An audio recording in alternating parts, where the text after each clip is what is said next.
On this rapid learning chunk, I'll explain how to overcome blockers.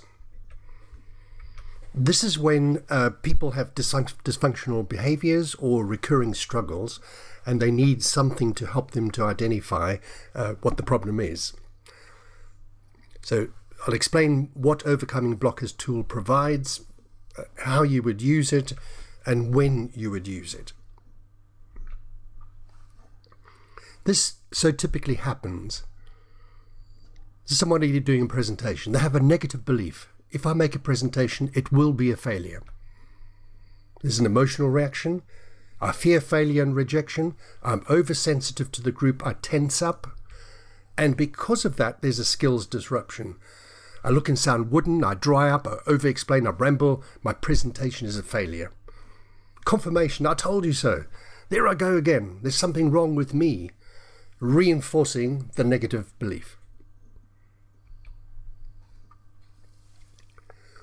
What research has shown is a lot of the things that we see are merely the surface blocks.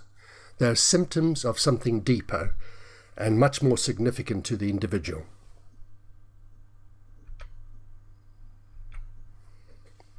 If you start off with what you see on the surface and you start to funnel down, you identify the emotions that are triggered by those surface blocks.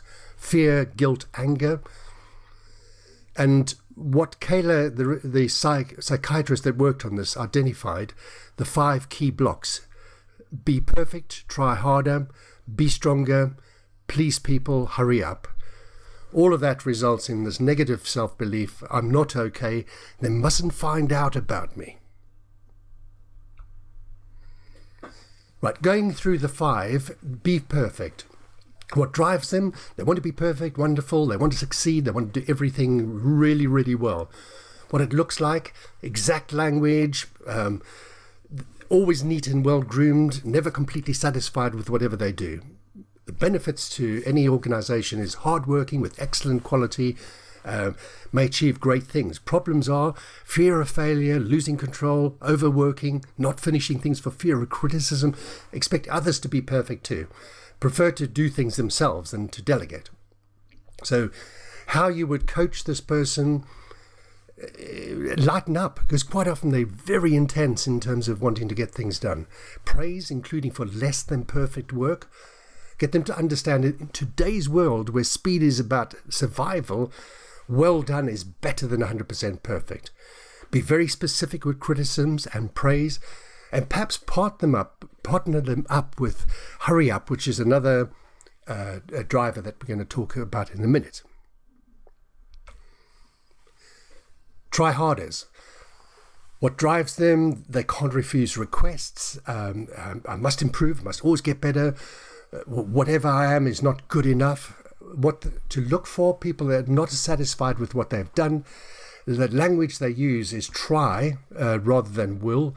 Tense and anxious, will often side with the underdog, seeking to right the wrongs, may well not achieve goals.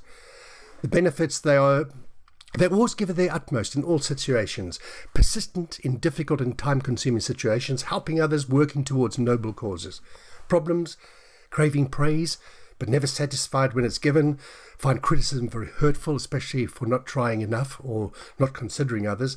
Efforts of trying lead to physical burnout, lots of trying, but no real result. Fear of completion, run out of things to do, expect others to try harder.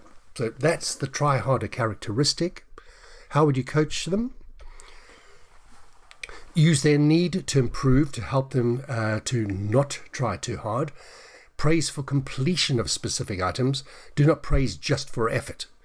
Help them to move from trying to succeeding. Start with the language they use. Stop them moving to another task before they first complete the first one. Help them to distinguish between that which is achievable and that which is not realistically possible. So it's getting them to actually achieve is how you would actually coach them. Moving on to be strong. What drives them? I must be invulnerable at all times. I must not cry. I must not show weakness. I cannot express emotions. I must help others, but not myself. I do not need any help. What to look for? not so much aggressive in my experience, but maybe assertive attitude, demonstrate strengths in attitude, objective language, distancing themselves from the emotions. Frozen face, body, hiding emotions, will take on tasks without complaint. Benefits, good for getting things done, especially in a crisis. Does not take things personally or get sucked into emotional situations. Generous, always helping others before themselves. Problems, withdrawn under stress as they hold their emotions in, so you don't really know how it's impacting them. Refusal to acknowledge that they are stressed. Bottled up emotions that will explode outwards onto others or be held in and do internal damage. Can get into who's the strongest competition with others, especially those who also have a powerful be strong drivers. Expect others to be strong. Contempt for the weak. How you coach them? Praise for consideration of the feelings of others. Put them in slightly vulnerable situations and praise their handling, exposure to emotions. Only make them as vulnerable as they can handle without going into fight or flight mode. Be considerate about the emotions. Show that you recognize them and that it is okay for them to have feelings.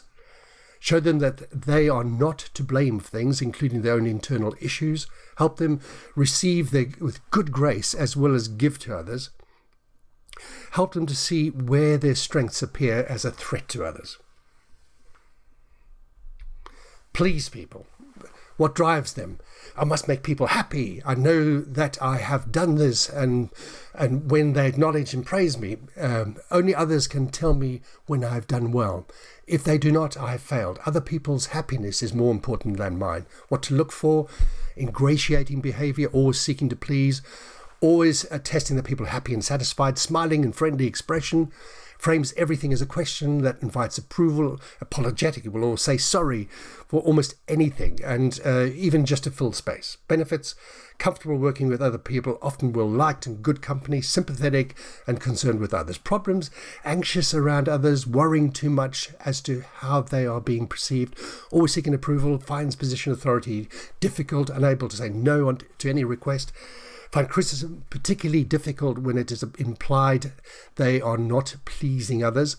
Worried when ignored, easily offended, can get locked into mutual hugging patterns or competitive pleasing with other pleasers. So that's please people. How would you coach them? Make pleasing themselves a criteria for pleasing you. Be happy when they are happy, but beware of getting into mutual pleasing competition. Help them accept criticism without feeling put down or failure. Do not get angry with them. Help them to see when pleasing others turns into dysfunctional subservience. Encourage them to become self-sufficient and praise themselves. Get them to indulge themselves now and again. Separate out some space for just me. Hurry up. What drives them? Go faster. Whatever I'm doing is not being done quickly enough. So much to do, such little time. What to look for, enthusiastic, action-oriented, many things on the go at once, often juggling several quite difficult activities, time language, using words like now, schedule, timely, and so on. Complaints that there's not enough time, talking quickly and checking the clock frequently, impatient, tapping of fingers and huffing, may explode into anger if held up. Benefits, when given work, delivers it quickly, good focus on output and delivery when not combined with try harder. Problems, fretting over having nothing to do, speed over accuracy, taking on too much and then complaining, hassling others to do things before they are ready. Tips to coach them. Ensure they think before they act. Help them to be without doing. Get them to sit quietly and appreciate a single moment. Convince them that less equals more. So focus on things that really matter. Teach them how to reflect and learn. Just trying to get that pause into whatever they do. Channel their energy into demanding tasks. Partner them where possible with a be perfect. So the combination of the two becomes very powerful. Convince them to start with the why. Why are we doing this? Rather than just rushing into doing, before jumping into what and how. Teach them to get their key stakeholders on board before they rush off to change the world. So thoughtful pauses that you can build into the way they work. Right, so those are the 5 key drivers. They're a group of coaching tips, and you have access to all of this information via your notes. So, just talking a little about diagnosis. When you come across a surface block of poor time management and you investigate it with the individual, you could find, and this is not it could be any one of the drivers, but you could find that this person is a be perfect and spends too much time getting everything to perfection and misses deadlines. Conflict avoidance could well be a please people and wants to be everyone's friend and shies away from dealing with conflicts. Fear of presentations could be a try harder, somebody who has fairly poor self-image, so always expects the worst. Poor delegator is a be strong and wants to do everything themselves, doesn't trust others. Procrastination could be a try harder, so busy volunteering for new jobs, but likely to put off finishing the old ones. Poor listener could be a hurry up, tends to be impatient and likely to interrupt. Please people, always willing to sacrifice. So an unassertive person is a please people person, always willing to sacrifice own needs to please others. So that's just an example of how you would diagnose. And part of the how is look at the surface block and actually identify which of the drivers or which 1 or 2 drivers could be influencing the way they behave. So in your toolkit, you have the form that you can send out. So send this out to your coachee in advance and get them to complete their survey. In this case, this is my one. So they need to fill their name in the your name part, and then complete where you see the scoring, sort of complete that area. When you receive it back, at the bottom, you'll see questionnaire, and in this form, those different areas are unhidden. So place your cursor on top of the questionnaire and right-click it, and that gives you the option to unhide. In this case, unhide the scoring sheet, and you end up with this.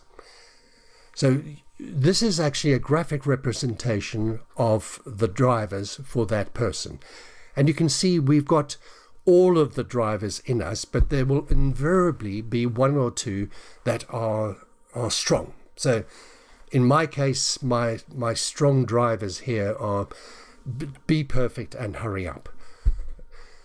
Some say that's a cause for insanity, but it means that you want to do things really fast, but you want them to a high standard. So that's what you do in advance. Send the questionnaire out, get it back, unhide, and then print off the graphic that you see in front of you. So start by identifying the surface block that you're working with, and then identify the core blocker, that is the root cause you believe of the struggle, and then work with your coachee to find a solution that they can fully commit to implementing. So as an example, somebody who's unassertive, you could find that the reason is they're a please people person and maybe a try harder. And the type of solutions that you'd probably work through in your coaching conversations are maybe learning to say no in an assertive way, but in a way that they find acceptable. So, for example, being able to turn around to somebody and say, look, I think it's a really good idea that you come up with. I'd love to work on it, but I've got a extremely busy schedule for this week. But if you're happy to wait until Monday, I'll be able to do it then. In probably 90% of the cases, the request for work goes away, and the individual hasn't done it in a nasty way. They've done it in an assertive, but actually a way that they feel comfortable with. Quite often people need to get a bit more organized, so helping them to organize, helping them to prioritize their time, helping them to sort of time manage what they do, will in some way help them to say no, because they do it as part of a backup plan. The other thing is getting them to focus on completing the job. So therefore I get such a thrill at completing what I'm going to do So I'm not going to accept any work that's going to stop me from doing that. So all areas that you could work on in order to help that person who's currently unassertive to become more effective. So when to use this tool, it's a useful tool to use as you get to know your coachee better, when you want to raise self-awareness, and when there's a recurring dysfunctional behavior that you need to be identified. So in summary, this is a simple tool to use. It provides an interesting perspective. It helps your coachee to understand themselves better, and also to identify solutions that will work and last long enough to override the dysfunctional